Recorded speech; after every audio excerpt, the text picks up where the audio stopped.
നമസ്കാരം. മുഖ്യമന്ത്രിയെ പരസ്യ സംവാദത്തിന് വെല്ലുവിളിച്ച് പ്രതിപക്ഷ നേതാവ് വി ഡി സതീശൻ. സ്ഥലവും സമയവും മുഖ്യമന്ത്രിക്ക് തീരുമാനിക്കാമെന്ന് സതീശൻ പറഞ്ഞു.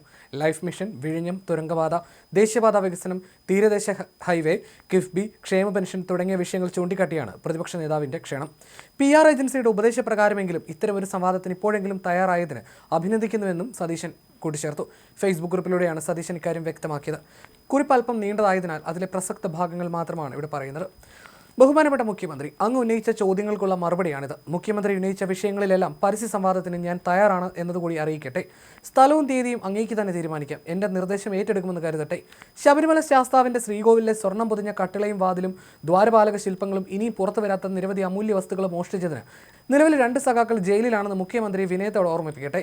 ജയിലിലായ മോഷ്ടാക്കളെ ചേർത്ത് പിടിക്കുന്നതിനോടൊപ്പം കോൺഗ്രസിനെയും UDFിനെയും വിമർശിക്കുന്ന അങ്ങയുടെ പാർട്ടി നേതാക്കളുടെയും തൊലിക്കട്ടി അപാരമെന്ന് സമ്മതിക്കാതെ തരമില്ല. പിന്നെ അങ്ങ് പറഞ്ഞതുപോലെ MLAക്കെതിരായ പീഡന പരമ്പര. അക്കാര്യത്തിൽ രാജ്യത്ത് ഒരു പാർട്ടിയും ഇന്നേവരെ സ്വീകരിച്ചിട്ടില്ലാത്ത നിലപാടെടുത്ത് തല ഉയർത്തിയാണ് കോൺഗ്രസ് കേരളത്തിൽ നിൽക്കുന്നത്.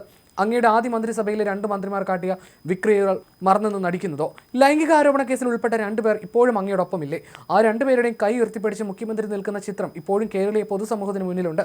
അങ്ങയുടെ പാർട്ടി MLA സ്ഥാനം ഉൾപ്പെടെ നൽകി ആദരിച്ച സഖാവിനെതിരെ കഴിഞ്ഞ ദിവസം സിനിമാ പ്രവർത്തക മുഖ്യമന്ത്രിക്ക് പരാതി നൽകിയിരുന്നല്ലോ. എത്ര ദിവസമാണത് പൂഴ്ത്തിവെച്ചത്? എന്തുകൊണ്ടാണ് അത് പോലീസിന് കൈമാറാൻ മുഖ്യമന്ത്രിയുടെ ഓഫീസ് വൈകിയത്? കേരളത്തിൽ ലൈഫ് പദ്ധതി വന്നതിന് ശേഷമാണ് പാവങ്ങൾക്ക് വീട് വെച്ച് നൽകിയതെന്നാണ് മുഖ്യമന്ത്രി പറയുന്നത്. ഉമ്മൻചാണ്ടി സർക്കാരിന്റെ കാലത്ത് 4.5 ലക്ഷത്തിലേറെ വീടുകൾ നിർമ്മിച്ചിട്ടുണ്ട്. അങ്ങയുടെ മന്ത്രിമാർ നിയമസഭയിൽ തന്ന മറുപടിയാണ്. ഇന്ദിരാ ആവാസ് യോജന, മത്സ്യത്തൊഴിലാളികൾ, SC/ST എന്നിവർക്കടക്കമുള്ള വിവിധ പദ്ധതികളിലൂടെയാണ് ഇത് നടപ്പിലാക്കിയത്. ഇതെല്ലാം സംയോജിപ്പിച്ചുകൊണ്ട് അങ്ങയുടെ സർക്കാർ ലൈഫ് എന്ന പേര് നൽകി തെറ്റിദ്ധരിപ്പിക്കാൻ ശ്രമിച്ചെന്ന് മാത്രം. 4000 കോടി രൂപയുടെ പദ്ധതിക്ക് പിന്നിൽ 6000 കോടിയുടെ റിയൽ എസ്റ്റേറ്റ് ഇടപാടെന്ന് ആരോപിച്ച അന്നത്തെ പാർട്ടി സെക്രട്ടറി തന്നെയല്ലേ ഇന്ന് കേരളത്തിന്റെ മുഖ്യമന്ത്രി? വിഴിഞ്ഞം പദ്ധതിയുമായി മുമ്പോട്ട് പോകാൻ അനുവദിക്കുന്നില്ലെന്ന് ഭീഷണിപ്പെടുത്തിയതും നിങ്ങളല്ലേ? അന്ന് നിങ്ങളുടെ ഭീഷണി അവഗണിച്ച് പദ്ധതിയുമായി ഉമ്മൻചാണ്ടി മുന്നോട്ട് പോയില്ലായിരുന്നുവെങ്കിൽ വിഴിഞ്ഞം തുറമുഖം ഇന്ന് യാഥാർത്ഥ്യമാകുമായിരുന്നു. മുണ്ടക്കൈ, ചൂരൽമല പ്രദേശങ്ങളിലെ പാവങ്ങളുടെ നിലവിളി ഇപ്പോഴും കേരളത്തിന് മുന്നിലുണ്ട്. ദുരന്തം അതിജീവിച്ചവരുടെ ജീവിതവും അതിന് സാക്ഷ്യമാണ്. ഇപ്പോഴും ദുരന്ത സാധ്യത നിലനിൽക്കുന്ന ഒരു മേഖലയിൽ പാരിസ്ഥിതിക പഠനം പോലും നടത്താൻ തയ്യാറാകാത്തതിനെയാണ് ഞാൻ എതിർത്തത്, അല്ലാതെ തുരങ്കപാതയെ അല്ല.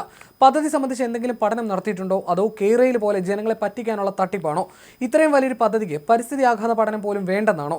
വയനാടിനെക്കുറിച്ചും ആ പ്രദേശത്തെ ജനങ്ങളെക്കുറിച്ചും ആശങ്കയുള്ളത് കൊണ്ടാണ് ഈ ചോദ്യങ്ങളൊക്കെയും. ഇതിനൊക്കെ അങ്ങ് ആദ്യം മറുപടി നൽകൂ. കോൺഗ്രസ് നേതാവായിരുന്ന R. ശങ്കറാണ് സാമൂഹ്യ സുരക്ഷാ പെൻഷൻ ആരംഭിച്ചത്. രാജ്യത്തുടനീളം ഇത് നടപ്പിലാക്കിയത് കോൺഗ്രസ് സർക്കാരായിരുന്നു. എന്നാൽ കോൺഗ്രസ് ഒരു കാലത്തും ക്ഷേമ പെൻഷനെയോ ക്ഷേമ പ്രവർത്തനങ്ങളെയോ തെരഞ്ഞെടുപ്പിന്റെ PR പ്രവർത്തനത്തിന് ഉപയോഗിച്ചിട്ടില്ല. പാവപ്പെട്ട ജനങ്ങൾ മരുന്ന് വാങ്ങാനാണ് ഈ പണം ഉപയോഗിക്കുന്നത്. നിങ്ങൾ 6 മാസം വരെ പെൻഷൻ കുടിശ്ശിക വരുത്തിയില്ലേ? പെൻഷൻ സർക്കാരിന്റെ ഔദാര്യമാണെന്നും അവകാശമല്ലെന്നും പറഞ്ഞ് അധിക്ഷേപിച്ചതും നിങ്ങളുടെ സർക്കാരല്ലേ? ദേശീയപാത മരണക്കണിയായി മാറിയിട്ടും എന്തുകൊണ്ടാണ് മുഖ്യമന്ത്രി, പൊതുമരാമത്ത് മന്ത്രിയും കേന്ദ്ര സർക്കാരിനെതിരെ ഒരു പരാതിയും ഉന്നയിക്കാത്തത്? ദേശീയപാത തകർന്നതിന് പിന്നാലെ കേന്ദ്രമന്ത്രി നിതിൻ ഗഡ്കരിക്ക് സമാന പദ്ധതികളുമായി പോയത് മുഖ്യമന്ത്രിയും പൊതുമരാമത്ത് മന്ത്രിയും ഒന്നിച്ചല്ലേ? പ്രതിപക്ഷ നേതാവിന് ഒരു ഇൻട്രസ്റ്റ് മാത്രമേ ഉള്ളൂ, അത് പബ്ലിക് ഇൻട്രസ്റ്റ് ആണ്. അയ്യപ്പൻ്റെ സ്വർണം പോലും കക്കുന്നവർക്ക് എന്ത് ഇൻട്രസ്റ്റ് ആണെന്ന് കേരളത്തിലെ ജനങ്ങൾക്കറിയാം. 20 ലക്ഷം പാവപ്പെട്ടവർക്ക് സൗജന്യ ഇന്റർനെറ്റ് കണക്ഷൻ നൽകാനെന്ന പേരിൽ 1500 കോടി രൂപ ചെലവഴിച്ച പദ്ധതിയിൽ ഇതുവരെ എത്ര പേർക്ക് സൗജന്യ ഇന്റർനെറ്റ് കണക്ഷൻ നൽകി? പദ്ധതിയുടെ കരാർ നേടിയവരിൽ മുഖ്യമന്ത്രിയുടെ ബന്ധുക്കളുടെയും പാർട്ടി ബന്ധുക്കളുടെയും പങ്കാളിത്തമുള്ള കമ്പനികളുണ്ടോ? ഇതിനെല്ലാം ഉത്തരം നൽകാൻ അങ്ങ് ബാധ്യസ്ഥനാണ്. കേരയിൽ വരും കേട്ടോ എന്ന് വീരവാദം മുഴക്കിയിട്ട് എത്ര കാലമായി? മുകളിൽ മെട്രോ, താഴെ വാട്ടർ മെട്രോ, രണ്ടിനും ഇടയിൽ കേരയിൽ എന്ന അങ്ങയുടെ തൃക്കാക്കര പ്രഖ്യാപനം അങ്ങ് മറന്നാലും ഞങ്ങൾക്ക് ഓർമ്മയുണ്ട്. വലിയ വായിലുള്ള വർത്തമാനം അല്ലാതെ എന്തെങ്കിലും നടന്നോ? 9.5 വർഷം കൊണ്ട് കേരളത്തിന്റെ സമസ്ത മേഖലകളെയും തകർത്ത് തരിപ്പണമാക്കി കടക്കണിയിലാക്കിയ നിങ്ങളെ ജനം തിരിച്ചറിഞ്ഞിട്ടുണ്ട്. PR വർക്ക് കൊണ്ടൊന്നും അത് മറച്ചു വെക്കാനാകില്ല.